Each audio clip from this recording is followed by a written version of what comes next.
when the it comes best place to to start, Mhm. you meet your people where they are. You first need to understand who you serve. Like, who does your business serve? If you don't know that, then you can't strategize anything, right? So I'm talking about knowing them down to like giving them a name. Like, I know Sarah. If I see Sarah down the street, Sarah done been in her business for 5 years. Her business was working really well at one point because everybody was referring her. Now all of a sudden, business has dried up because she doesn't have any systems in place to properly do her marketing. Also, she don't like social media. She don't like getting on there. She don't like putting out videos. She has imposter syndrome, so she's not actively talking about her business, and she feels stuck. She quit her job to become an entrepreneur, and now she's like, baby, I need to go back to work because this not making me any money, right? Sarah needs me because I can help Sarah get all the ideas that are in her head, put it on paper, prioritize them, and automate them. Wow. Okay, you just built a whole CRM system in your head right now. That's so crazy. With one person. That's crazy. You have to have your ideal client. That is the first step. And a lot of business owners think they know, but they'll tell me, oh yeah, they're 17 years old, they're Black, and they give me demographics. That's not enough. That's we don't need demographic. enough We don't need information. that. That doesn't draw data either. It's 7 p.m. What is Sarah doing right now at 7 p.m.? If you can't tell me what Sarah doing right now at 7 p.m., you don't know who your she client. is. You have to know them down to the science. Like, I mean, and demographics, it does build data. It does. But I feel like that is literally the little piece. That's the little piece. Like, okay, I think about like people like Shein, Victoria's Secret, Bath and Body Works. They just like they go based off of what you ordered. A lot of times it's based off of what you order. Oh, we saw that you bought this cinnamon flavored candle. Well, guess what's coming up this season? You'll love this. And I'm just like, how are they even able to automate? But I think because it's kind of like when I think about email marketing.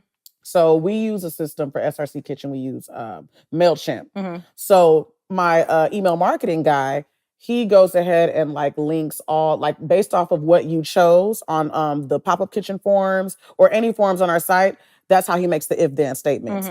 And like, so based on those statements, that's what they're going to get that email in response. And I'm like, yo, I have closed deals on that kind of stuff. I have closed deals on that kind of stuff. So I do agree with you on that.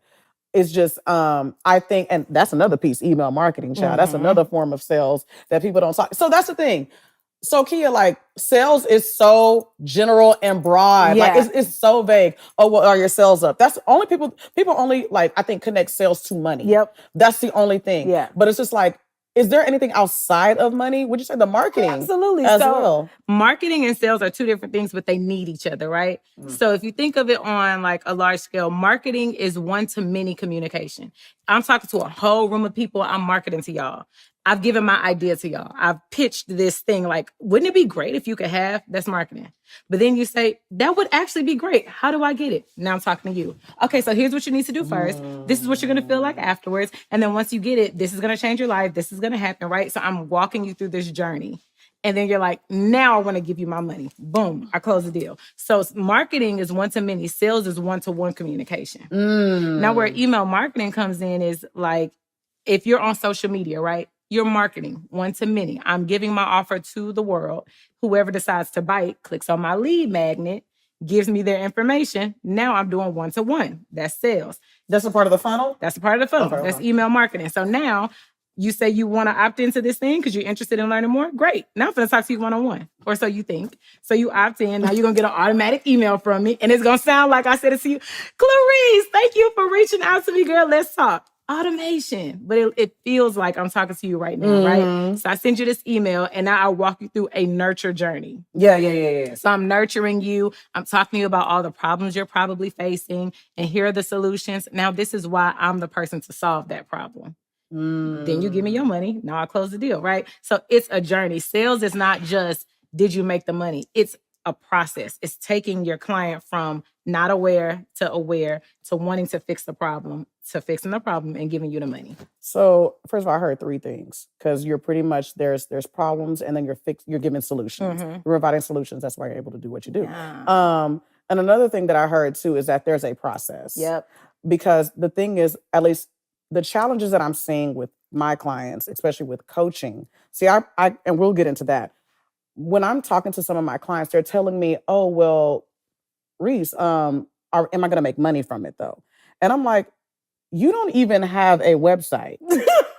You don't even have a landing page. How are people going to buy your stuff? Right. You don't, at least if you even have like a link, you know, no one's taking cash in hand anymore. Like, I'm so sorry to tell you. I mean, maybe some hairstylists are, you know, but I'm just saying, if you want to have a digital business, like an e-commerce, nobody's taking it. It's called e-commerce for a reason. You have to be But online.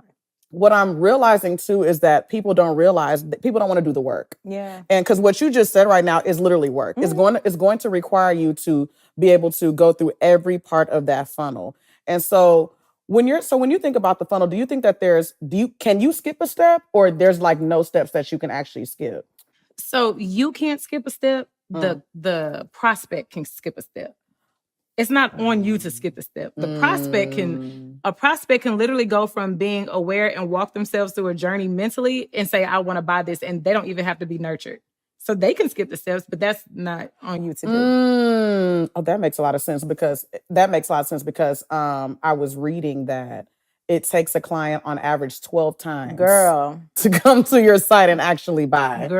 So like, now imagine how business owners are on social media and they're like, oh, I post all the time and nobody, girl, you posted one time and you thought that everybody was going to flock from that one post. You're going to have to keep posting and find new ways to say the same thing over and over again, because they're not going to get caught by that one thing. And here's the thing, people rely too much on social media. Like, oh my God. That's the first step, right? You put it out there. Give them a reason to go to your website. Give them a reason to get off of Instagram to go to your website so you can capture their information. That's where the process starts. But I mean, think about COVID. We couldn't go nowhere. Couldn't go nowhere. We can get on the internet though. So you have to understand that piece of going through that funnel, nobody's thinking about that. You know what? People are just posting stuff on Instagram because at the time, I mean, there was nothing else that we can do. So like, of course, people are going to forget all that process, or they're not even thinking about that. They weren't thinking like, oh, well, people can buy. Yeah. Exactly. So like, I think that's just a struggle for those that want to actually like become a successful business, is knowing that there's work to be done. And social media is, yes, I thank God for social media when it's used properly, right? You know, but I also think that people are not realizing that there's more to your business than social media. Yes. Like, I have clients that have never heard of email marketing. I have clients that don't even use their mouth to tell people about what they do. Isn't it crazy? And yet they're like, oh, I keep posting. I posted 5 times a day. And I'm like, well, one, this content is trash. I hate to, like, yes, there's such thing as your content being trash. Your content will be trash. Like, your content is trash and you're not even taking the time out to you don't even know your niche. Yeah. I don't know what you're selling. Yeah. You're telling me a bunch of stuff. Like, first of all, there's like 10 things in one video. I don't even know what's going on. But, you know, I just find that interesting that social media is literally people's only selling point. You know, you've heard about a USP, a unique selling point. Yeah. So like when I ask people that in coaching calls, I'm like, hey, have you ever heard of a USP?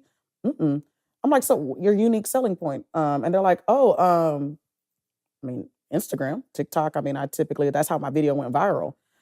Okay, yeah, I'm glad you got one viral video, but there's so many influencers, there's so many people on the internet that will tell you they've gone viral and they made no money from it. They got numbers, their data's doing well, their analytics is great, but they made no money from it. Because people are like, oh, this was funny. Oh, this was great. Save. But I also think that when people are going viral, they don't realize that they have a niche. Yeah. They don't study their content enough. Because I tell my clients that all the time. You're talking about, okay, Instagram is my best selling point. Well, how is that when you said that you haven't sold anything this month? You didn't sell anything this month. So if you didn't sell anything this month, are you studying your content? Do you actually know what you do? Before you go and try to convince somebody else to buy your stuff, go study your own content. Yeah. So like, I guess for me, so what do you feel like especially when it comes to sales? If I am literally a newbie at sales and I'm just like, look, if I'm a newbie to sales and you're like, okay, you know, well, what are you selling?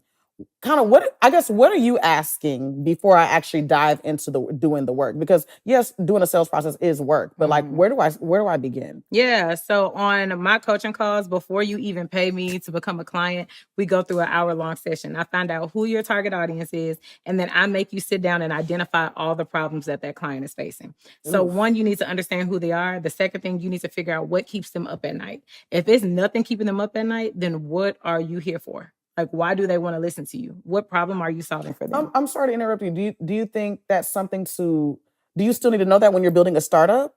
Well, yeah, absolutely. Because who are you pitching it to? Like, your business should be based around solving a problem. Yes. It has to be based around solving a problem. And it can be something as small as, like, for instance, you have your YouTube show, right? You're solving a problem for someone because you're educating them on topics that they didn't already know. So while they may not be the person that consumes every single video that you have, one of the titles may be exactly what they were looking for, exactly the answer to what was keeping them up at night, right? So you're solving a problem for somebody. So you have to create your business around solving a problem for somebody. Businesses typically start because it's passion, right? I'm really passionate in this, or I want to make a lot of money doing this. I heard you can, but you gotta figure out what problem that solves. So we find that out, and then we do the differentiator. So it's basically a USP. What makes you different from everybody else that's doing the same thing? Yeah. If you can't tell me that, then why would they choose you over anybody else?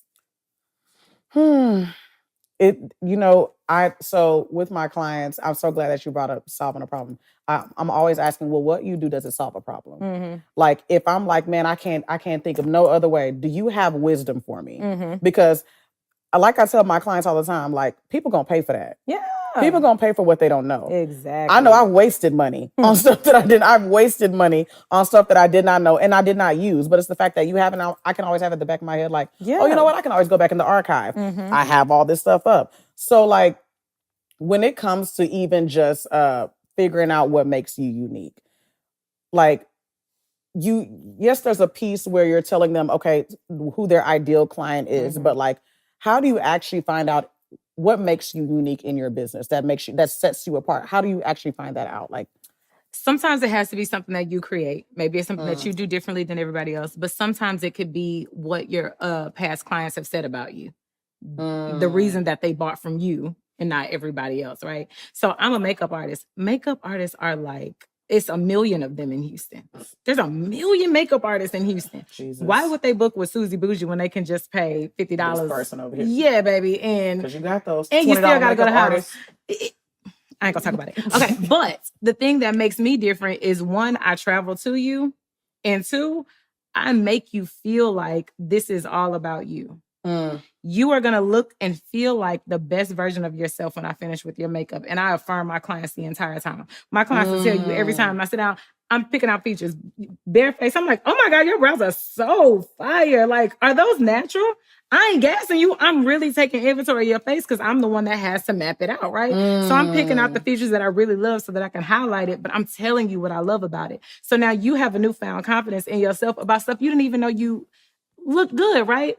Makeup artist not really doing that. They come in, they doing your makeup. They gonna kiki with you, whatever, you know. I'm gonna do that too, but I'm gonna affirm you along the way. So when you finish and you look in the mirror, you like, dang, like, I look good.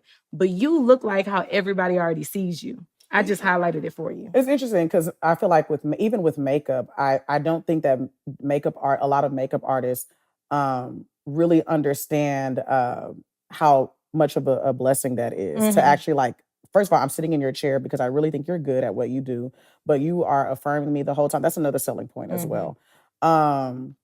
You are actually having a conversation with me. You're pretty much fellowshipping with me. Like, you know, we've all come across makeup artists. I mean, I haven't really came across a lot of makeup artists, but like, there's been, at least from hearing what other people say, but like, you come across artists who like they just had a bad day. Yeah.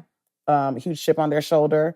And for them, it's just literally just a post and they get likes and they get a DM. You know, I think that even those makeup artists that have 100-some thousand followers, their goal, because they've already hit, they already feel like, okay, I've got over 50,000 followers. Why do I need to go this far? Why do I need to go further than that? The proof is in the pudding. I have a whole clientele. I have a portfolio. That's fine, but you're nasty. if your business is built around you just making money, it's built around you. It's not even built around them. My business is built around the other person. How can I serve you better? It's a better? self-serving business. Yeah, yes. Exactly. It's a serving business. In the process, I make money from it, but I want to help you. And if I don't feel good about doing your makeup that day, you're not going to feel good about me being there, right? So it can't be about me, because if it's about me, my mood is always going to dictate the mood in the room. I mean, I feel like that's with any business. With any business, that's right? with any business. You always have to have the other person in mind. Exactly. I mean, I catered for 8.5 years. Jeez. I was a athlete chef. I cooked for other people in their homes, and I was blessed with a lot of opportunities over the years. And let me tell you, you have to serve.